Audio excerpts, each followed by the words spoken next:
Changing the language in the Deezer app is a straightforward process.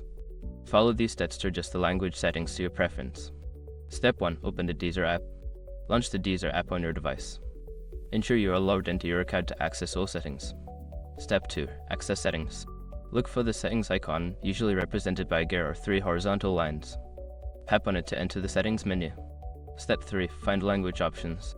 Scroll through the settings menu until you find the language option. This may be listed under a section like General or Preferences. Step 4. Select your preferred language.